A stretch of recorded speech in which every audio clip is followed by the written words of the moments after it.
मोते भल पाउछ विपदे आपदे तुमे कोले नेउछ सारा संसारर बोझ नहीं भी तुमे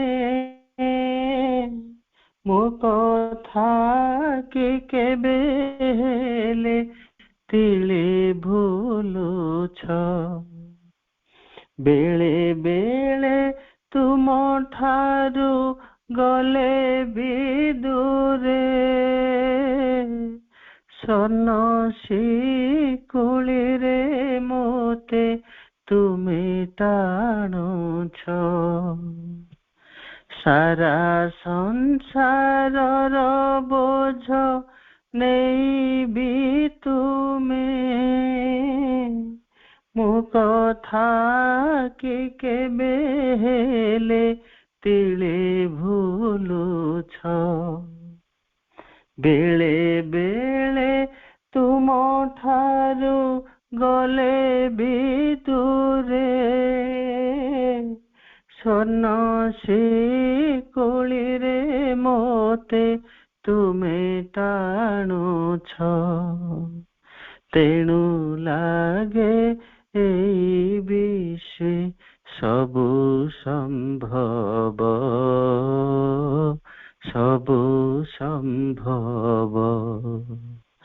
तेणु लागे एई विषे सबु संभव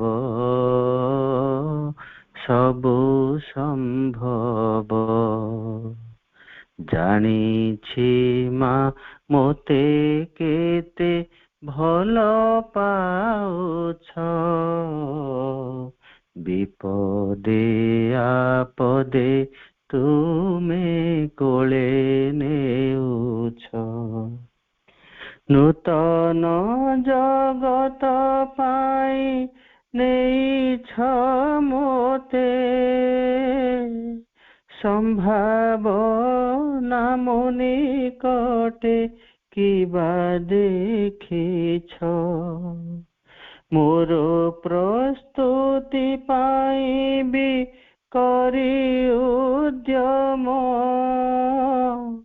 तुमरी इच्छारे परा मोते गढ़ुछ नूतन जगत पाई नेइछ मोते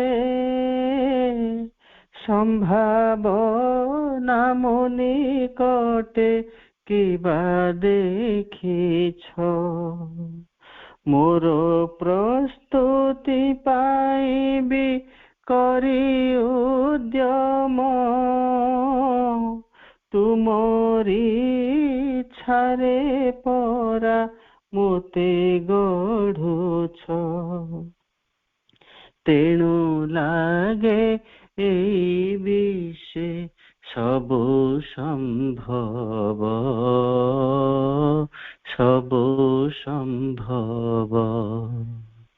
तेणु लागे एई विषे सबु संभव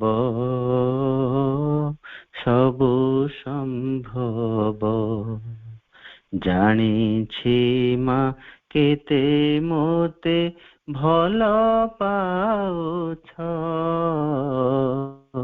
विपदे आपदे तुमे कोले नेउछ जानिछि मा केते मोते भल पाउछ विपदे आपदे तुमे कोले नेउछ विपदे आपदे तुमे कोले नेउछ विपदे आपदे तुमे कोले नेउछ मा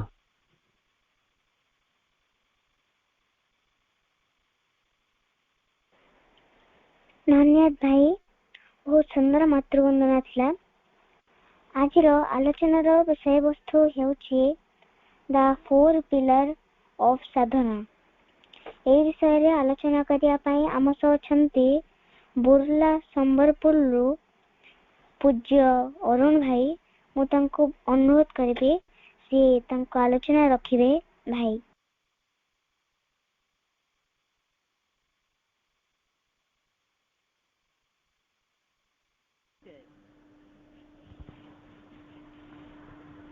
ओम श्री माता शरणं मम।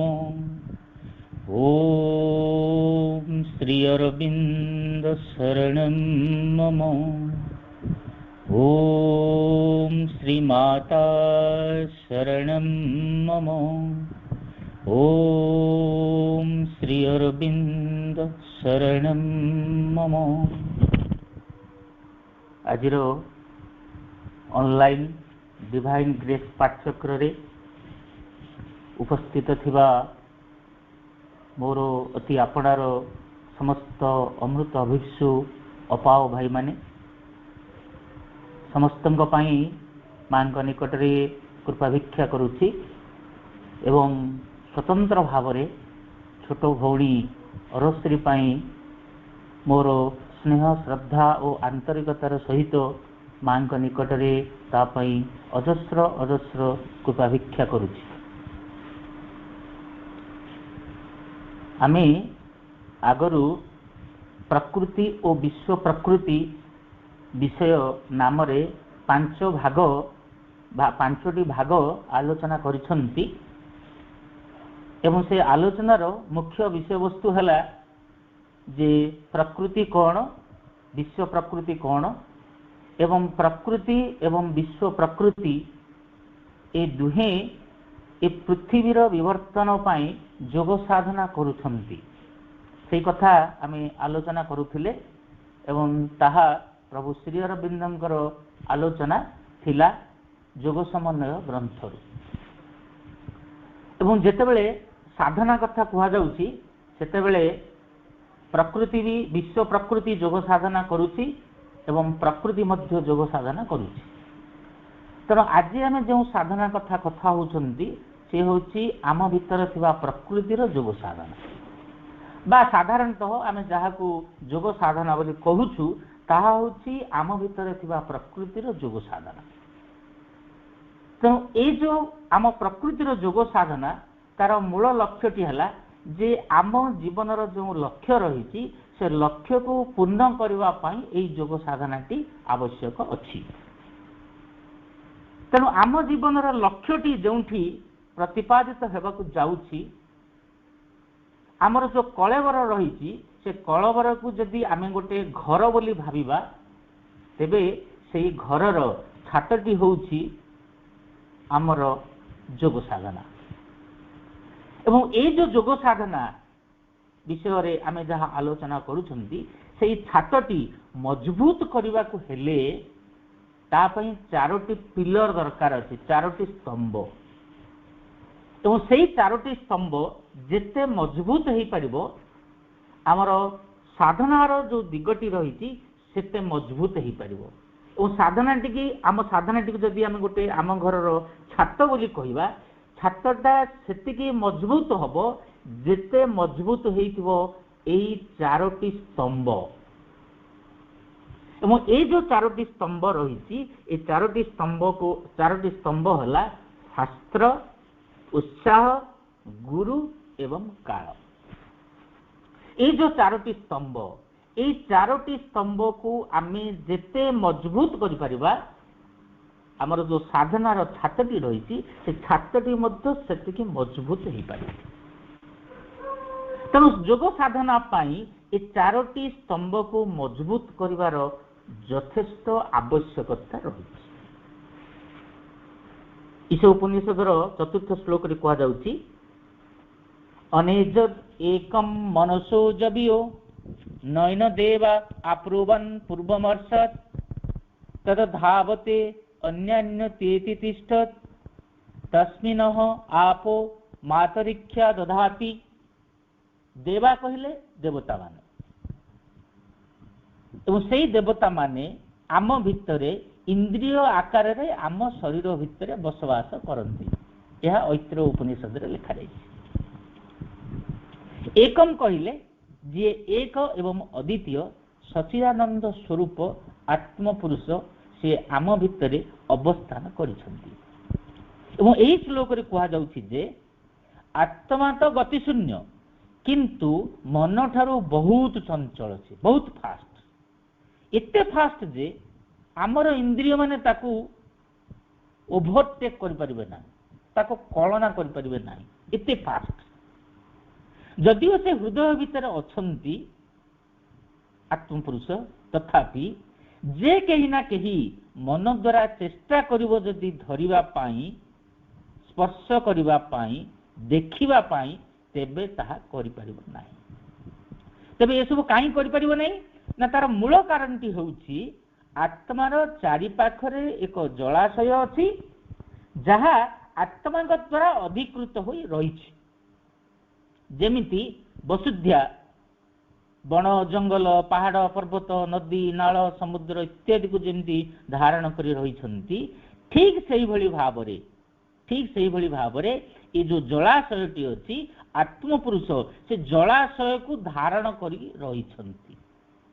ଆପ୍ କହିଲେ ଜଳ ଉପନିଷଦର ଭାଷାରେ ସେଟା ଅଛି। ଆପୁ ତସ୍ମିନଃ ଆପୁ ମାତରିକ୍ଷା ଦଧାତି, ମାତା କହିଲେ ଧରିତ୍ରୀ। ତେଣୁ ସେ ଯୋଉ ଜଳାଶୟ ଅଛି, ସେ ଯୋଉ ଜଳ ଅଛି, ସେ ଜଳାଶୟର 7ଟି ଧାର ରହିଛି, ସପ୍ତଧାରର ସମ୍ମିଶ୍ରଣରେ ସେଇ ଜଳାଶୟଟି ଅଛି। ଏବଂ ସେ 7ଟି ଧାର ହେଉଛି କ'ଣ? ଶରୀର, ପ୍ରାଣ, ମନ, divine truth, divine bliss, divine will ଆଉ ଡିଭାଇନ୍ କନସିୟସନେସ୍। ଯାହାକୁ ଆମେ ଡିଭାଇନ୍ କନସିୟସନେସ୍ କହୁଛୁ, ତାକୁ ହିଁ କହନ୍ତି ଚୈତ୍ୟ ସତ୍ତା। ପ୍ରଭୁ ଶ୍ରୀ ଅରବିନ୍ଦଙ୍କ ଭାଷାରେ ତାକୁ ଚୈତ୍ୟ ସତ୍ତା କହନ୍ତି, ମା ବି କହନ୍ତି ତାକୁ ଚୈତ୍ୟ ସତ୍ତା। ତେଣୁ ଏ ଯୋଉ ଜଳାଶୟ ରହିଛି, ସେ ଜଳାଶୟର ଏଇଭଳି ଭାବରେ 7ଟି ଧାର ରହିଛି। 7ଟି ଧାରର ସମ୍ମିଶ୍ରଣ ହେଉଛି ସେଇ ଜଳାଶୟଟି। ଆତ୍ମା ଏଇ ଜଳାଶୟକୁ ଧାରଣ କରି ରହିଛନ୍ତି। ଆତ୍ମା ଦ୍ୱାରା ମନ ନିୟନ୍ତ୍ରିତ ହେଇପାରେ, କିନ୍ତୁ ମନ ଦ୍ୱାରା ଆତ୍ମାଙ୍କର ଅବସ୍ଥିତି ନିର୍ଣ୍ଣୟ ହୋଇପାରିବ ନାହିଁ। କାରଣ ଏ 7 ଧାର ଯୋଉ ରହିଛି, ତାକୁ ଅତିକ୍ରମ କଲେ ସିଏ ଯାଇକରି ପହଞ୍ଚି ପାରିବ ଆତ୍ମାଙ୍କ ନିକଟରେ। କିନ୍ତୁ ମନର ଚେଷ୍ଟାଟି ଅବଶ୍ୟ ଦରକାର ଅଛି ପହଞ୍ଚିବା ପାଇଁ। ଯେହେତୁ ଆମର ମନ, ବର୍ତ୍ତମାନର ଯୋଉ ମନ ଶରୀର, ପ୍ରାଣ ଓ ଇନ୍ଦ୍ରିୟ ମାନଙ୍କୁ ନିୟନ୍ତ୍ରଣ କରେ, ସେ କଦାପି ଆତ୍ମାଙ୍କର ନିକଟତର ହୋଇପାରିବ ନାହିଁ। ସେଇ ଶ୍ଲୋକରେ ଯାହା ଲେଖା ହେଇଛି ଆମେ ତାକୁ ହିଁ ଆଲୋଚନା କରୁଛନ୍ତି। ମନ ଯଦି ଶରୀର, ପ୍ରାଣ ଓ ଇନ୍ଦ୍ରିୟ ମାନଙ୍କ ଠାରୁ ଅଲଗା ରହେ, ଦୂରରେ ରହେ ଏବଂ ଡିଭାଇନ୍ କନସିୟସନେସ୍ ସହିତ ଯୋଡ଼ି ହୋଇଯାଏ, ମନ ଯେତେବେଳେ ଚୈତ୍ୟ ସତ୍ତାଙ୍କ ସହିତ ଯୋଡ଼ି ହୋଇଯିବ, ତେବେ ସେ ଆତ୍ମାଙ୍କର ସନ୍ଧାନ କରିପାରିବ। ଅଦରୱାଇଜ ସେ ସନ୍ଧାନ କରିପାରିବ ନାହିଁ। ତେଣୁ ଏ ଯୋଉ ସନ୍ଧାନର ଯୋଉ କ୍ରମ ରହିଲା, ଏ ସନ୍ଧାନ କ୍ରମରେ ପ୍ରଭୁ ଶ୍ରୀ ଅରବିନ୍ଦ କହୁଛନ୍ତି, ଦ ସୁପ୍ରିମ ଶାସ୍ତ୍ର of the integral yoga is the eternal Veda, secret in the heart of every thinking and living being। ପ୍ରଭୁ ଶ୍ରୀ ଅରବିନ୍ଦ କହୁଛନ୍ତି, ପୂର୍ଣ୍ଣ ଯୋଗର ଯେଉଁ ସର୍ବୋଚ୍ଚ ଶାସ୍ତ୍ର ଦରକାର, ତାହା ହେଉଛି ସେହି ଶାଶ୍ୱତ ବେଦ, ଯାହା ଗୁପ୍ତ ଭାବରେ ସମସ୍ତ ବିଚାରଶୀଳ ମନୁଷ୍ୟମାନଙ୍କ ହୃଦୟରେ ରହିଛି। ଥିଙ୍କିଂ ଆଣ୍ଡ ଲିଭିଂ ବିଙ୍ଗ ବୋଲି ପ୍ରଭୁ ଶ୍ରୀ ଅରବିନ୍ଦ କହୁଛନ୍ତି। ପରବର୍ତ୍ତୀ ସମୟରେ ବେଦ ଶାସ୍ତ୍ର ରୂପରେ ପରିଗଣିତ ହେଲା, ପାରାୟଣ ବି କରାଗଲା। କିନ୍ତୁ ପ୍ରକୃତରେ ଯାହା ଆମେ ବେଦ ବୋଲି କହୁଛୁ, ଶାସ୍ତ୍ର ଆକାରରେ କେବେ ହେଲେ ଲେଖାଯାଇ ନଥିଲା, ତାର ପାରାୟଣ ବି ନଥିଲା। ତାହା କେବଳ ହୃଦୟରୁ ଝରି ଆସୁଥିବା, ମୁନି ଋଷିମାନଙ୍କ ହୃଦୟରୁ ଝରି ଆସୁଥିବା ମନ୍ତ୍ର ସମୂହର କେବଳ ଆବୃତ୍ତି ଥିଲା। କିନ୍ତୁ ବେଦ ଶାସ୍ତ୍ର ଆକାରରେ କେବେ ହେଲେ ଲେଖାଯାଇ ନଥିଲା। ଏବଂ ଯେଉଁ ସବୁ ରହସ୍ୟମୟ ମନ୍ତ୍ର ସବୁ ହୃଦୟରୁ ଆପେ ଆପେ ଆସି ଯାଉଥିଲା ତାହା ହିଁ ହେଉଛି ବେଦ ଶାସ୍ତ୍ର। ଏବଂ ଏହି ସମ୍ଭାବନାଟି ସେତେବେଳେ ଫଳପ୍ରଦ ହୁଏ ମାନେ ସେ ଯୋଉ ମନ୍ତ୍ର ଗୁଡ଼ିକ ଆପେ ଆପେ ଯୋଉ ହୃଦୟ ଭିତରୁ ଯୋଉ ଆସିବା କଥା ତାକୁ ହିଁ ବେଦ ବୋଲି କହନ୍ତି। ଏହି ସମ୍ଭାବନାଟି ସେତେବେଳେ ଫଳପ୍ରଦ ହବ ଯେତେବେଳେ ମନ ସହିତ ଡିଭାଇନ କନସିୟସନେସ ଯୋଡ଼ି ହୋଇଯିବ। ସେଇ କଥାଟି ସେଇ ଈଶୋପନିଷଦ ଶ୍ଲୋକରେ କୁହାଯାଇଛି। ଯୁଗ ସମନ୍ୱୟରେ ପ୍ରଭୁ ଶ୍ରୀ ଅରବିନ୍ଦ କହୁଛନ୍ତି ସେହି ବେଦ ଶାସ୍ତ୍ର ଆମ ହୃଦୟ ଭିତରେ ଏକ ପଦ୍ମ କଢ଼ ଆକାରରେ ଉପରକୁ ଖୋଲିବା ଉଦ୍ଦେଶ୍ୟରେ ରହିଛି। ପ୍ରଭୁ ଶ୍ରୀ ଅରବିନ୍ଦ କହୁଛନ୍ତି କାରଣ ବେଦ କହିଲେ ଶାସ୍ତ୍ର ନୁହେଁ, ବେଦ କହିଲେ ଯାହା ଆମେ ଶାସ୍ତ୍ର ବୋଲି ବୁଝିବା ତାହା ଏକ ପଦ୍ମ କଢ଼ ଭିତରେ ଲୁକାୟିତ ଭାବରେ ଅଛି। ଏବଂ ସେ ପଦ୍ମ କଢ଼ଟି କଣ ହେଇଛି ନା ଉପରକୁ ମୁହଁ କରିକି ଅଛି, ଖୋଲିବା ଉଦ୍ଦେଶ୍ୟରେ। ଖୋଲିବା ପାଇଁ ଯେଉଁ ପରିବେଶ ଯେଉଁ ପ୍ରସ୍ତୁତି ଦରକାର ତାହା ହେଲେ ସେ ଆପେ ଆପେ ତାର ଖୋଲିବ। ଇଟ୍ open swiftly or gradually, petal by petal, through successive realizations. Once the mind of man begins to turn towards the eternal, to live for the eternal and to become like eternal. से पद्म फूलर जो कढ़टी भितर जो वेद शास्त्र अच्छी लुकायित भाव से जो पद्म कढ़टी पेटाल bye पेटाल धीरे धीरे धीरे धीरे खोलिब। केमती खोलिब? मन द्वारा ही खोलिब। एवं मनुष्यर मन से परम शाश्वत आड़ को जेते अधिक परिमाण रे नहीं चले निजको तदनुसार जो अनुभूति गुड़िक सब तैयारी हम से अनुभूति मानक द्वारा पद्म फूलर जो पाखुड़ा गुड़िक बंद होगी ताहा धीरे धीरे खोली खोली खोली खोली जीव गोटाए पर गोटे। टनेल शेष जो आलोक अच्छी खोलिबार जो प्रक्रिया, टनेल शेष जो आलोक अच्छी ताहा समस्त पाखुड़ा खोलिबार शेष पर्याय। यही शेष पर्याय केवल ही केवल शाश्वत स्वरूप आत्मांकर साक्षात एवं से ही हेउछंती सुप्रीम शास्त्र। जहाँ को आमे सुप्रीम शास्त्र कहूचु से सुप्रीम शास्त्र से पद्म कढ़ भितर लुकायित भाव अछंती। मन जेते बेले चैत्य सत्तांग सहित जोड़ी होइजिवो एवं से जेते अधिक परिमाण रे शाश्वत अभिमुखी हबो सेते अधिक परिमाण ता भितर अनुभूति संग्रह हबो और से अनुभूति माध्यम रे से पद्म फूलर पाखुड़ा गुड़िक गोटाए पर गोटे गोटाए पर खोली जीवो एवं खोली गला परे जो सुप्रीम शास्त्र अछंती ता भितर से सुप्रीम शास्त्र सहित साक्षात हबो।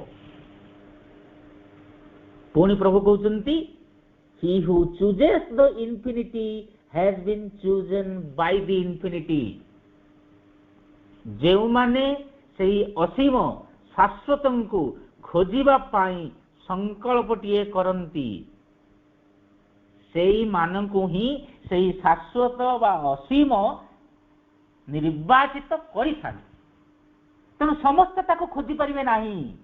जो मानक भितर संकल्पटिए तैयारी हबो, जो मानकर मन चैत्य सत्तांग सहित जोड़ी होइजिवो एवं शाश्वत को खोजिबा आभिमुख्यटी तार तैयारी हबो सेई माने ही केवल तांकर संधान करि परिबे सेई शाश्वत से जो सुप्रीम शास्त्र लुकायित भाव अछंती तांकर से संधान करि परिबे। तेणु सकल शिक्षा केवल यही उन्मोचन पाई उद्दिष्ट हेबा उचित।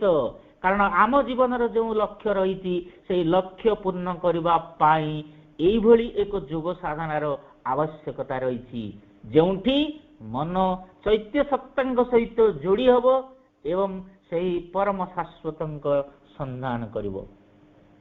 एवं ये जो पद्म फूलटी जो उन्मोचित हब से जो उन्मोचनर परिचय होउची आत्मसिद्धि एवं यह ही होउची असल सत्य।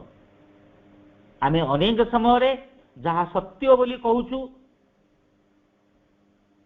से जो सत्य से सत्य होउची प्रकृत से सत्य जो सत्य होउची सुप्रीम शास्त्र एवं जहाँ ସେଇ ପଦ୍ମକଡ଼ ଭିତରେ ଲୁକାୟିତ ଭାବରେ ଅଛନ୍ତି।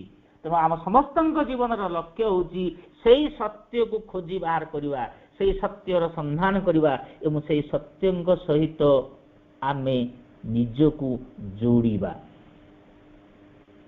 ଅତଏବ ଆତ୍ମଜ୍ଞାନ ଏବଂ ଏକ କ୍ରମବର୍ଦ୍ଧମାନ ଚେତନା ହେଉଛି ତାକୁ ପ୍ରାପ୍ତ କରିବାର ସାଧନ ଓ ପ୍ରକ୍ରିୟା।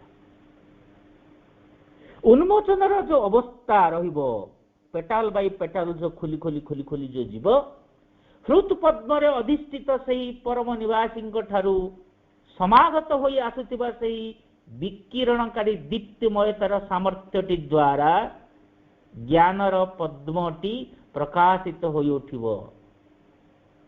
ପେଟାଲ ବାଇ ପେଟାଲ ଯେତେବେଳେ ଖୋଲିବ ସେତେବେଳେ ଜ୍ଞାନ ପ୍ରକାଶିତ ହେବ ଏବଂ ଏହାପରେ ଯେତେବେଳେ ସେହି ଜ୍ଞାନ ପ୍ରକାଶିତ ହେବ ସେତେବେଳେ ସେହି ସୁପ୍ରିମ ଶାସ୍ତ୍ରଙ୍କ ସହିତ ଯେତେବେଳେ ସାକ୍ଷାତ ହେବ, ସେ ହିଁ ହେଉଛନ୍ତି ଆମର ଅସଲ ଗୁରୁ, ସେ ହେଉଛନ୍ତି ଆମର ପ୍ରକୃତ ଗୁରୁ। ଏବଂ ସେହି ଗୁରୁଙ୍କୁ ଯେତେବେଳେ ଆମେ ସାକ୍ଷାତ କରିବା, ସେହି ଗୁରୁଙ୍କ ନିକଟରୁ ଅହରହ ପ୍ରତି ମୁହୂର୍ତ୍ତରେ ପ୍ରତି ସମୟରେ କେବଳ ହିଁ କେବଳ ତାଙ୍କର ବାଣୀ ଆସିବ ଆମକୁ ପରିଚାଳିତ କରିବା ପାଇଁ, ତାଙ୍କର କୃପା ଆସିବ ଆମ ସମଗ୍ର ଜୀବନକୁ ଧୋଇଦେବା ପାଇଁ। ଏବଂ ସେ ଯେଉଁ ପରମ ଆନନ୍ଦ, ସେ ଯେଉଁ ମହା ଆନନ୍ଦର ସ୍ରୋତଟିଏ ଆମ ଶରୀର ଭିତରକୁ ପ୍ରବେଶ କରିବ, ତାଦ୍ୱାରା ଆମ ପାଇଁ ଏ ସକଳ ଏ ସମଗ୍ର ବିଶ୍ୱ ପ୍ରକୃତିରେ ଯାହା ଯାହା ଅଛି ସବୁ କିଛି ଆନନ୍ଦମୟ ହୋଇଯିବ। ତାପରେ ଆଉ କୌଣସି ଦେହଧାରୀ ଗୁରୁଙ୍କର ଆବଶ୍ୟକତା ପଡ଼ିବ ନାହିଁ। ଏବଂ ସେ ଯେଉଁ ଗୁରୁ ଆମ ଭିତରେ ଲୁକାୟିତ ଭାବରେ ଅଛନ୍ତି ତାକୁ ଖୋଜିବା ହେଉଛି ଆମ ସମସ୍ତଙ୍କ ଜୀବନର ଲକ୍ଷ୍ୟ। କିନ୍ତୁ ଆମେ ବେଳେ ବେଳେ କ'ଣ କରୁ ନା, ସେଇ ସୁପ୍ରିମ ଶାସ୍ତ୍ର ଯିଏ ଆମ ଭିତରେ ଲୁକାୟିତ ଭାବରେ ଅଛନ୍ତି, ଯିଏ ସତ୍ୟ, ଯିଏ ଲୁକାୟିତ ଭାବରେ ଆମ ଭିତରେ ଅଛନ୍ତି, ସେଇ ସତ୍ୟକୁ ଖୋଜିବା ପାଇଁ ଆମେମାନେ ବେଳେ ବେଳେ କ'ଣ କରୁଛୁ ନା, ଲିଖିତ ଶାସ୍ତ୍ରମାନଙ୍କର ସାହାଯ୍ୟ ନେବାକୁ ପଡ଼ୁଛି ଏବଂ ଦେହଧାରୀ ଗୁରୁମାନଙ୍କର ସହଯୋଗ ଆବଶ୍ୟକତା ପଡ଼ୁଛି। ତେଣୁ ଯେଉଁମାନେ ଗୃହୀତ କୌଣସି ଲିଖିତ ଶାସ୍ତ୍ର ଦ୍ୱାରା ହିଁ ଯୋଗ ଆପଣାକୁ ନେଇ ଚାଲୁଥାନ୍ତି, ଅର୍ଥାତ୍ ପୂର୍ବଗାମୀ ଯୋଗୀମାନଙ୍କ ଅନୁଭୂତିକୁ ଲିପିବଦ୍ଧ କରି ରଖିଥିବା ଅତୀତର କୌଣସି ଶବ୍ଦ ଦ୍ୱାରା ପରିଚାଳିତ ହେଉଥାନ୍ତି, ତେବେ ହୁଏତ ବ୍ୟକ୍ତିଗତ ପ୍ରଚେଷ୍ଟା ଦ୍ୱାରା ହିଁ ତାହାର ସାଧନା କରାଯାଇପାରିବ, ଅଥବା ଜଣେ ଗୁରୁଙ୍କର ସହାୟତା ଦ୍ୱାରା ଏହା କରାଯାଇପାରିବ। ବ୍ୟକ୍ତିଗତ ପ୍ରଚେଷ୍ଟାରୁ ହିଁ ଆରମ୍ଭ କରାଯିବ। ସେହି କ୍ଷେତ୍ରରେ ଶାସ୍ତ୍ର ପ୍ରତିପାଦିତ ସତ୍ୟ ଗୁଡ଼ିକର ମନନ ତଥା ନିଧିଧ୍ୟାସନ ଦ୍ୱାରା ହିଁ ଆଧ୍ୟାତ୍ମିକ ଜ୍ଞାନ ଲାଭ କରାଯାଏ ଏବଂ ବ୍ୟକ୍ତିଗତ ଅନୁଭବରେ ସେହି ସତ୍ୟ ଗୁଡ଼ିକୁ ଉପଲବ୍ଧି କରି ସେହି ଜ୍ଞାନଟିକୁ ଜୀବନ୍ତ ଓ ଚେତନା କରି ରଖାଯାଏ। ସବୁ ସମୟରେ ତାକୁ ଜୀବନ୍ତ ଏବଂ ଚେତନ କରି ରଖାଯାଏ। ସେତେବେଳେ ଅନୁସୃତ କୌଣସି ଶାସ୍ତ୍ରରେ ବା ପରମ୍ପରାରେ ଦର୍ଶାଇ ଦିଆଯାଇଥିବା ପଦ୍ଧତି ଗୁଡ଼ିକର ପରିଣାମ ଗୁଡ଼ିକ ସହିତ ହିଁ ଯୋଗ ଅଗ୍ରସର ହେଉଥାଏ। ଏକ ସ୍ୱୀକୃତି ଗୁରୁଙ୍କ ଶିକ୍ଷା ମାଧ୍ୟମରେ। କିନ୍ତୁ ଏହି ସାଧନା ହେଉଛି ସୀମିତ। ଆମେ ଯେତେବେଳେ ଗୁରୁଙ୍କର ସାହାଯ୍ୟ ସହଯୋଗ ନେଇ ଆମର ସାଧନା ପଥକୁ ଅଗ୍ରଗତି କରାଉଥିବା, ସେହି ଯେଉଁ ସାଧନାର ପଥ ରହିଛି ସେ ସାଧନାର ପଥ ହେଉଛି ସୀମିତ। କାରଣ ଗୁରୁଙ୍କର ଯେଉଁ ସଫଳତା, ଗୁରୁଙ୍କର ଯେଉଁ ଉପଦେଶ, ଗୁରୁଙ୍କର ଯେଉଁ ନିର୍ଦ୍ଦେଶ, ତାକୁ ଯେତେବେଳେ ଆମେ ମାନି ଆମର ଯୋଗ ସାଧନାକୁ ଅଗ୍ରଗତି କରାଇ ନେବା, ତାହାକୁ ସୀମିତ ବୋଲି କୁହାଯିବ।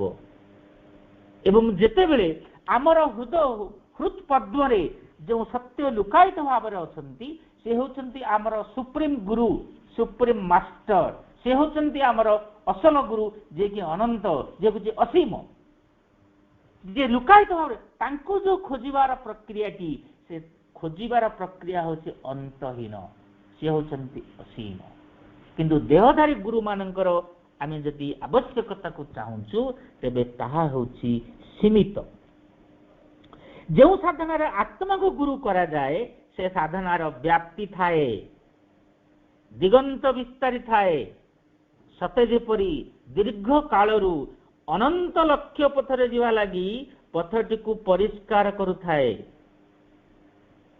एवं जेतेबेला आमे सेही आत्मा को गुरु रूप में ग्रहण करुथिबा सेही साधनारे निश्चित भाव रे किछि ना किछि नूतनत्व आसी आम पाखरे पहुंचबो, नूतनत्व ता भितर थाए।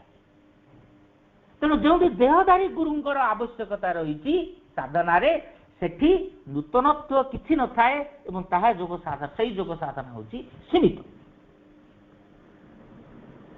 जोग संबंध में प्रभु श्री अरविंद कहउछंती पूर्ण जोगर जड़े साधक लगी यही कथाटी को स्मरण रखिथिबा आवश्यक जे प्रभु श्री अरविंद कहउछंती जोग संबंध में कौनसी लिखित शास्त्र कर्तृत्व जेते बड़ होइथाउ ना काहींकी बा सेथिरे अंतर्गत होई रहिथिबा भावना जेते विशाल होइथाउ ना काहींकी शाश्वत परम ज्ञानर ताहा केवल आंशिक अभिव्यक्ति मात्र। पूर्ण जोगर साधक शास्त्र व्यवहार करिव सत, प्रभु श्री अरविंद कहउछन जोग समय पूर्ण जोगर साधक शास्त्र व्यवहार करिव सत, मात्र सेही शास्त्र बृहत्तर बोली स्वीकृति हेउथिले मध्य से आपना को ताहारी भितरे बांधी रखिबा उचित नुहे। प्रभु श्री अरविंद कहउछन जदि शास्त्र शरीर, जदि शास्त्र गभीर होइथिबो, प्रशस्त उदार दृष्टि संपन्न होइथिबो, तेबे ता साधक लागि हुए तो अवश्य अत्यंत हितकर एवं महत्वपूर्ण होई रहिबो। प्रभु कहउछंती किंतु दीर्घ समय धरी ताहार जोग हुए तो कौन गोटे शास्त्र किंबा क्रमानुवर्ती भाव में एकाधिक शास्त्र द्वारा परिचालित हेबारे लागिथिबा कथा एवं यह द्वारा कौन हबो ना अग्रगतिर अनंत संभावना को सांगरे नहीं चाली हबो। साधनार दिग को परम शाश्वतंक सहित संयोग करिवार मनन एवं चिंतन करिवार रास्ताटी एक अनंत दूर पर्यंत लंबी रहिथिबो। तेणु आमको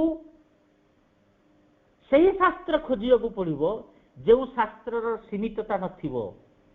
तार अर्थ होती आमको सही शास्त्र खोजिବାକୁ पड़िबो जो शास्त्र एक अनंत काल यात्रा पर्यंत चलीथिबो एवं आमको सही यात्रार जो स्रोत रही से स्रोत रे आमको भसाई भसाई भसाई भसाई नउथिबो।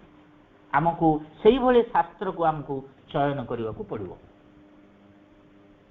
आपण मान जदि प्रभु श्री अरविंदंकर गीता निबंधमाला पढ़ी से मुख्य जोगर गोटे श्लोक मु कहूची तो अनेक वर्णना अच्छी किंतु मुख्य जोगर गोटे श्लोक प्रभु अति चमत्कार भाव में ता भीतर वर्णना करछंती एवं प्रभु श्री अरविंद कहउछंती जे एक अनंत यात्राटी किभली भाव में हेई पारे एवं से जो अनंत यात्राटी भाई बहन माने केवल ही केवल शाश्वत को खोजिबा, शाश्वत को मनन करिबा, शाश्वत को चिंता करिबा, शाश्वत भितर निजको मज्जेई देवा, एई भली अर्थ रे सेही यात्राटी एक अनंत पथर यात्रा होइथिबो। मुख्य जगर गोटे श्लोक सर्वधर्मान परित्यज्य मामेकं शरणं व्रज अहं त्वां सर्व पापेभ्यो मुख्य स्वामी मा शुचः। प्रभु श्री अरविंद ताको केमती वर्णना करछन्ता भितरे से विषय रे आमे टिके आलोचना करिया। धर्म कहिले कोन धारयति इति धर्म। आमे मन को धारण करिछु, प्राण को धारण करिछु, शरीर को धारण करिछु। एटी भगवान श्री कृष्ण कहउछन्ती मन प्राण शरीर जो क्षमता रहिछि कार्य करिबा पाई से सबु क्षमता और ता द्वारा संपन्न कार्य सबु भगवान को निकट में समर्पण करी शरणापन्न हेले भगवान समस्त पाप जन्मरु मुक्ति करिदेवे। यह मोर प्रतिश्रुति बोली भगवान श्री कृष्ण अर्जुन को सही श्लोक रे कहउछन्ती। अहं त्वां सर्व पापेभ्यो मुख्य स्वामी मा शुचः। तते चिंता करिवार कौन से आवश्यक नहीं। से काम सब मु करिवि ताहा भगवान श्रीकृष्ण अर्जुन को कहउछन्ति। केवल कर्मयोगी हेले ही कर्म सबुर समर्पण यथार्थ हेबो, अदरवाइज आमे कर्म करूछु समर्पण करूछु से समर्पणर भावटी आसीबो नाही। समर्पणर भावटी सेतेबेले आसीबो जेतेबेले आमे कर्म को समर्पण करने को चाहिबा एवं सही कर्मर समर्पण सेतेबेले हबो जेतेबेले जणे कर्मयोगीटीए हेइथिबो। कर्मयोगीर कर्म ही समर्पण हेइ पारे, कर्मयोगीर कर्म ही समर्पण करने पाई यथार्थ। तेणु जहाँ सर्वधर्मान परित्यज्य मामेकं शरणं व्रज जहाँ भगवान श्रीकृष्ण कहउचंती जे सबु कार्य जिते जिते आमर कार्य रही से कार्य सबू को भगवान निकट में समर्पण करने जो कहउचंती से समर्पणर भावटी होची कोन ना जड़े कर्मयोगी कर्म करिवो सेही समर्पणर भावटी प्रभु भगवान श्रीकृष्ण अर्जुन को कहउचंती। किंतु आमे जोग संबंध रे आलोचना करिसंती कर्मयोगी सेतेबेले तार पूर्णता प्राप्त करिवो जेबे से भक्ति जोगर मार्ग भीतर को प्रवेश करिवो। भक्ति जोगर मार्ग भीतर को जड़े यदि प्रवेश करी नाही तार कर्मटी कर्मयोगी हेई परिवो नाही, से जड़े कर्मयोगी हेई परिवो नाही। ज्ञान जोग व्यतीत भक्ति जोगर मार्गटी तैयारी हबो नाही। यह जोग संबंध रे आलोचना करा जायछि।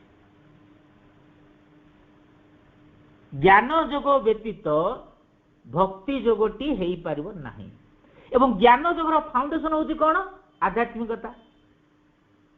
राजयोगीटीए मन को नीरव करी ध्यान माध्यम रे समाधि अवस्था को प्राप्त हेले ही आध्यात्मिकता को स्पर्श करि पारिवो। तेणु प्रभु श्री अरविंद अति चमत्कार भाव में ता भितर वर्णना करुछंती जे जणे जनकर कर्मटी भगवान निकट में समर्पण सेतेबेले यथार्थता हबो। केतेबेले हबो? प्रथमतः से जणे कर्मयोगी हेतिबो, तापरे कर्मयोगी प्रथमटी से जणे राजयोगी हेतिबो एवं राजयोगी रे मन को जो नीरव करिवार जो प्रक्रिया रही से नीरव करिवार प्रक्रिया रे तार समाधि अवस्था को प्राप्त हो। समाधि अवस्था को प्राप्त हेले आध्यात्मिकता को से स्पर्श करि पारिबो एवं समाधि अवस्था जब आध्यात्मिकता जोड़ी होइजिवो सेतेबेले तार जो प्रज्ञा जगत रही प्रज्ञा जगत रो ज्ञान सब ता भीतर को अवतरण करिवो एवं जेतेबेले ज्ञान योगी हबो सिए ज्ञान योगी हेले ही से भक्ति जोगर मार्ग भीतर को प्रवेश करि पारिबो। कारण ज्ञान व्यतीत जड़े केबे भक्त हेई परिबो नाही। तेणु भक्तटीए हेबाकू हेले ज्ञानर आवश्यकता निश्चित भाव में रही। तेणु जड़े ज्ञान योगी से जेतेबेले भक्त माने भक्तटीए हबो सेतेबेले से भक्ति जोग भीतर को प्रवेश करिवो एवं जेतेबेले से भक्ति जोग भीतर जीवन बंचिबा को चाहिबो एवं सेही जोग माध्यम रे भक्ति जोग माध्यम रे जो कर्मटी से आस्वादन करिवो जो कर्मटी को से बाछिवो जो कर्मटी से करिवो से होची कर्मयोगीर कर्म। सेही कर्म ही भगवान के निकट रे समर्पण हबो। सेतेबेले समर्पण जेतेबेले से समर्पणटी हबो सेतेबेले तार भगवान श्री कृष्ण कहउछन्ती जे मु तते मुक्ति कर देबी मु तते मोक्ष कर देबी। तेणु जितेबले समर्पणर कथाटी आसे आम मान को सही शास्त्र बाछिया को पड़ो कि समर्पणटी कौन किभली भाव में करा जाए क्या करा जाए का पाखरे करा जाए केउ मान को नहीं समर्पण हबो क्या नहीं समर्पण हबो समर्पण करने सर परिवेशटी अनुकूल परिवेशटी कौन तार साधनाटी कौन ये सब विषय आमको धारणा नहीं आम से भीतर को प्रवेश करने को पड़ो। तेणु साधनार ये जो मार्ग रही से साधनार मार्ग रे जो कर्मयोगीटीए हेबा कथा से कर्मयोगी जड़े हेले ही तार समर्पण भावटीए तैयारी हबो। अतएव परम शाश्वत सहित संयोग स्थापन करने को हेले जड़े राजयोगरु ही आरंभ करने को पड़िबो। आउ गोटे प्रकार शास्त्र रही जहाँकि कौन धर्म ग्रंथ को आश्रय करि न थाए मात्र साधक जोगर जो मार्गटी को आपणार मार्ग रूपे बाछि नहीं थाए ताहार विज्ञान तथा विधि गुड़िक ତାହାରି କାର୍ଯ୍ୟ ସାଧନର ତତ୍ତ୍ୱ ଗୁଡ଼ିକ ଏବଂ କାର୍ଯ୍ୟକାରୀ ରୀତି ଗୁଡ଼ିକର ଏକ ସୂତ୍ରଗତ ବର୍ଣ୍ଣନାକୁ ଶାସ୍ତ୍ର ବୋଲି କୁହାଯାଏ। ଏ ହେଉଛି ପ୍ରଭୁ ଶ୍ରୀ ଅରବିନ୍ଦଙ୍କ କଥା ଯୋଗ ସମନ୍ୱୟରେ କହୁଛନ୍ତି। ପ୍ରଭୁ କହୁଛନ୍ତି କଣ ନା ଏମିତି ଏକ ଶାସ୍ତ୍ର ଅଛି ଯିଏକି ଧର୍ମଗ୍ରନ୍ଥକୁ ଆଶ୍ରୟ କରିବନି, ଧର୍ମଗ୍ରନ୍ଥକୁ ଆଶ୍ରୟ କରିବନି, ସେ ଶାସ୍ତ୍ର ହେଉଛି ଅଲଗା। ଏବଂ ସେଇ ଶାସ୍ତ୍ରରେ କଣ ହେଇଥିବ ନା ବିଜ୍ଞାନ ଥିବ, ତାର ବିଧି ଥିବ, ତତ୍ତ୍ୱ ଥିବ, କାର୍ଯ୍ୟ ସାଧନର ପ୍ରକ୍ରିୟା ଗୁଡ଼ିକ ସବୁ ଥିବ। ଏସବୁ ଯୋଉ ଥିବ, ଯେଉଁଠିକି ଧର୍ମଗ୍ରନ୍ଥ କିଛି ନଥିବ, ତାର ପ୍ରଭାବ କିଛି ନଥିବ, ସେଇଭଳି ଯୋଉ କେତେ ଗୁଡ଼ିଏ ଶାସ୍ତ୍ର ରହିଛି, ସେଇ ଶାସ୍ତ୍ର ଗୁଡ଼ିକ ବି ମଧ୍ୟ କଣ ହୁଏ ନା ଆମକୁ ଯୋଗ ସାଧନାରେ ଅନେକ ସାହାଯ୍ୟ କରେ। ଯେମିତିକି ପୂର୍ଣ୍ଣ ଯୋଗର ମୂଳ କଥାଟି ହଉଛି ଆମମାନେ ସମସ୍ତେ ଜାଣିଛୁ ଚୈତ୍ୟ ସତ୍ତାଙ୍ଗ ଜାଗ୍ରତ। ଭାଇ ଭଉଣୀ ମାନେ ଏ କଥାଟିକୁ ଆପଣମାନେ ମନେ ରଖିବେ। ଚୈତ୍ୟ ସତ୍ତାଙ୍କୁ ଜାଗ୍ରତ ଯେଉଁମାନେ କରିନାହାନ୍ତି ବା ଯେଉଁମାନଙ୍କର ଚୈତ୍ୟ ସତ୍ତା ଜାଗ୍ରତ ହୋଇନାହାନ୍ତି, ସେମାନେ ପୂର୍ଣ୍ଣ ଯୋଗ ଭିତରକୁ ପାଦ ଦେଇ ପାରିବେ ନାହିଁ। କାରଣ ପ୍ରଭୁ ଶ୍ରୀ ଅରବିନ୍ଦ କହୁଛନ୍ତି ଯେଉଁଠି ସମସ୍ତ ଯୋଗ ସରିଯାଏ ସେଇଠାରୁ ମୋ ଯୋଗ ଆରମ୍ଭ ହୁଏ। ପ୍ରଭୁ ଶ୍ରୀ ଅରବିନ୍ଦଙ୍କ ଯୋଗ ହେଉଛି ପୂର୍ଣ୍ଣ ଯୋଗ। ଆଉ ଆମମାନେ ସମସ୍ତେ ଯଦି ପଢୁଥିବା ଶାସ୍ତ୍ର ଉପରେ ଯଦି ପଢୁଥିବା, କୌଣସି ଶାସ୍ତ୍ରରେ ଚୈତ୍ୟ ସତ୍ତାଙ୍କର ଆବଶ୍ୟକତା ବିଷୟରେ କୌଣସି ସ୍ଥାନରେ ହେଲେ କୁହାଯାଇ ନାହିଁ। ଧ୍ୟାନ କରାଯିବ, ମୁକ୍ତିର ମାର୍ଗ, ମୋକ୍ଷ, ସମାଧି, ରାଜଯୋଗ, ଭକ୍ତି ଯୋଗ, ଜ୍ଞାନ ଯୋଗ ଏସବୁ ବିଷୟରେ କୁହାଯାଉଛି, କିନ୍ତୁ ଚୈତ୍ୟ ସତ୍ତାଙ୍କର କଥା କୌଣସି ଯୋଗ ଭିତରେ ଉଲ୍ଲେଖ ନାହିଁ। କିନ୍ତୁ ପ୍ରଭୁ ଶ୍ରୀ ଅରବିନ୍ଦ କହୁଛନ୍ତି ଯେ ଚୈତ୍ୟ ସତ୍ତା ଜାଗ୍ରତ ହେଲେ ହିଁ ପୂର୍ଣ୍ଣ ଯୋଗ ଭିତରକୁ ଜଣେ ପ୍ରବେଶ କରିପାରିବ। ଏବଂ ଏହା ହିଁ ହେଉଛି ସୂତ୍ରଗତ ବର୍ଣ୍ଣନା ଯେ କେଉଁ ବାଟରେ ଚୈତ୍ୟ ସତ୍ତାଙ୍କୁ ଜାଗ୍ରତ କରାଯାଇପାରିବ। ଏବଂ ପ୍ରଭୁ ଶ୍ରୀ ଅରବିନ୍ଦ ତାଙ୍କର ସମଗ୍ର ଯୋଗ ଭିତରେ, ଯୋଗ ସାଧନାରେ ସେ ତାକୁ ଉଲ୍ଲେଖ କରିଛନ୍ତି ଯେ କେଉଁ ବାଟରେ ଆମର ଚୈତ୍ୟ ସତ୍ତାଙ୍କୁ ଆମେ ଜାଗ୍ରତ କରିପାରିବା। ଏବଂ ଚୈତ୍ୟ ସତ୍ତାଙ୍କୁ ଜାଗ୍ରତ କରିବା ପାଇଁ ଯେଉଁ ବିଜ୍ଞାନଟିଏ ଦରକାର, ବିଜ୍ଞାନ କହିଲେ କଣ? ବିଶେଷ ଜ୍ଞାନ, ବିଜ୍ଞାନ। ତେଣୁ ଚୈତ୍ୟ ସତ୍ତାଙ୍କୁ ଜାଗ୍ରତ କରିବା ପାଇଁ ଯେଉଁ ବିଶେଷ ଜ୍ଞାନଟି ଦରକାର, ଯେଉଁ ବିଜ୍ଞାନଟି ଦରକାର, ତାହା ପ୍ରଭୁ ଦିବ୍ୟ ଜୀବନ ଗ୍ରନ୍ଥରେ ବର୍ଣ୍ଣନା କରିଛନ୍ତି। ମୁଁ ତାର ଗୋଟିଏ ଝଲକଟିଏ କହୁଛି ଯେ ପ୍ରଭୁ ଶ୍ରୀ ଅରବିନ୍ଦ କହୁଛନ୍ତି ଯେ ଚୈତ୍ୟ ସତ୍ତାକୁ ତୁମେ ଯଦି ଜାଗ୍ରତ କରିବାକୁ ଚାହଁ, ତେବେ ପ୍ରଥମେ ତୁମ ଭିତରେ ଥିବା ଅଜ୍ଞାନତାକୁ ବାଛ ଏବଂ ତାକୁ ତ୍ୟାଗ କର। ଏବଂ ପ୍ରଭୁ କହୁଛନ୍ତି ସେ ଅଜ୍ଞାନତା ହେଉଛି 7 ପ୍ରକାର। ଆମ ଭିତରେ 7 ପ୍ରକାର ଅଜ୍ଞାନତା ଅଛି। ଏବଂ ଯେତେବେଳେ ସେଇ 7 ପ୍ରକାର ଅଜ୍ଞାନତା ଦୂରୀଭୂତ ହୋଇଯିବ ଆମ ଭିତରୁ ବା ରୂପାନ୍ତରିତ ହୋଇଯିବ, ସେତେବେଳେ ଯାଇ ଚୈତ୍ୟ ସତ୍ତାଙ୍କୁ ଜାଗ୍ରତ କରିବାର ରାସ୍ତାଟି ଖୋଲିବ। ତେଣୁ ସେ ଯେଉଁ ଚୈତ୍ୟ ସତ୍ତାଙ୍କୁ ଜାଗ୍ରତ କରିବାର ଯେଉଁ ବିଶେଷ ଜ୍ଞାନଟି ଦିବ୍ୟ ଜୀବନ ଗ୍ରନ୍ଥରେ ପ୍ରଭୁ ବର୍ଣ୍ଣନା କରିଛନ୍ତି। କହିବାର ଅର୍ଥ ହେଉଛି ଯେ ଆମକୁ ସେଇ ଶାସ୍ତ୍ରକୁ ବାଛିବାକୁ ପଡ଼ିବ ଯେଉଁ ଶାସ୍ତ୍ର ଆମ ସାଧନା ପାଇଁ ଉପଯୋଗୀ ହେବ ଏବଂ ତାହା ଦିଗନ୍ତ ବିସ୍ତାରୀ ହେଇଥିବ। ସେଇଭଳି ଶାସ୍ତ୍ରକୁ ଆମମାନଙ୍କୁ ବାଛିବାକୁ ପଡ଼ିବ। ତେଣୁ ଶାସ୍ତ୍ର କଥା କହିଲେ ଆମକୁ ସଂକଳ୍ପ କରିବାକୁ ହେବ ଯେ କେଉଁ ଶାସ୍ତ୍ର ଅଧ୍ୟୟନ କରିବା। ଗୁରୁ କଥା କହିବା ବେଳେ ଆମକୁ ଚତୁରତାର ସହିତ ବାଛିବାକୁ ହେବ ଯେ କେଉଁ ବ୍ୟକ୍ତି ବିଶେଷଙ୍କୁ ଆମେ ଗୁରୁ ରୂପରେ ଗ୍ରହଣ କରିବା। ଏହାକୁ ଆମକୁ ବାଛିବାକୁ ପଡ଼ିବ ଏବଂ ଏହା ହେଉଛି ଆମର ବ୍ୟକ୍ତିଗତ ପ୍ରଚେଷ୍ଟା।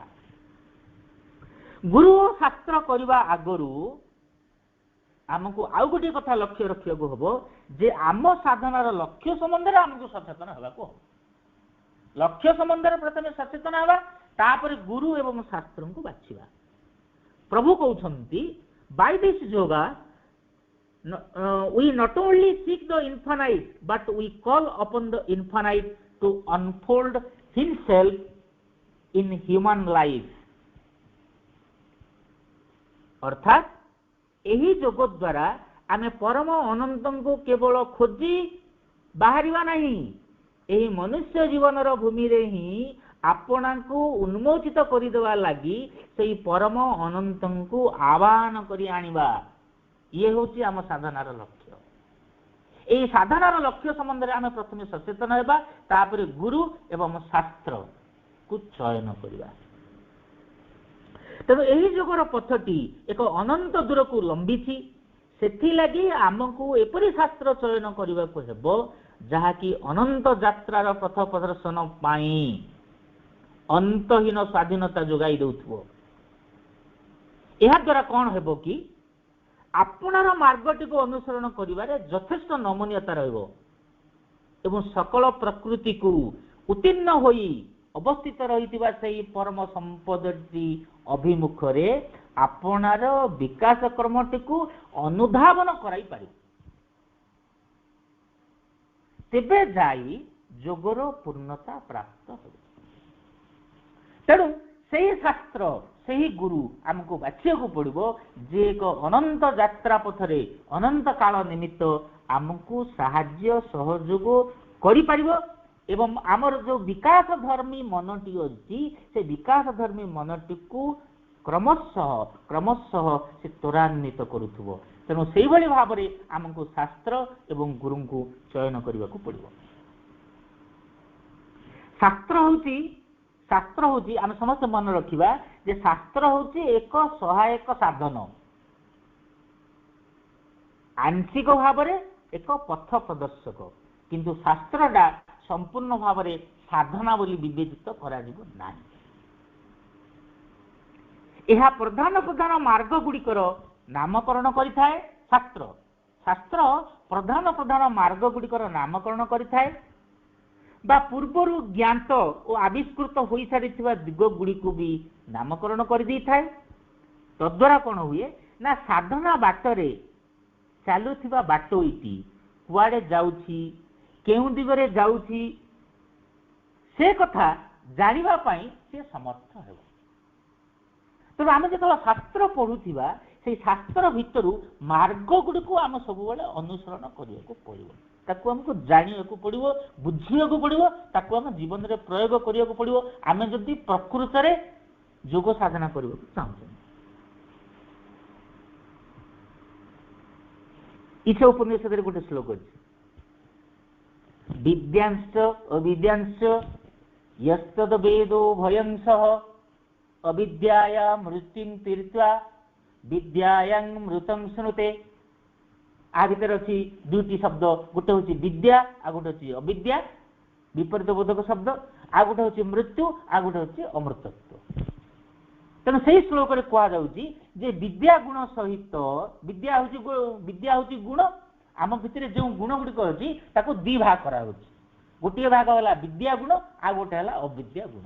आम भितर विद्या गुण जाक प्राय नाही अविद्या गुण गुड़िक सब अच्छी जेहेतु अविद्या गुण आ विद्या गुण को कौन ना विद्या गुण गुड़िक प्रज्ञा जगत रे थाए। तेणु आम भितर जो अविद्या गुण गुड़िक अच्छी से जगह जिते खाली करिवो आम भितर तो अच्छी से स्पेसटा जिते खाली हम प्रज्ञा जगत विद्या गुण गुड़िक आम तो भीतर को अवतरण कर।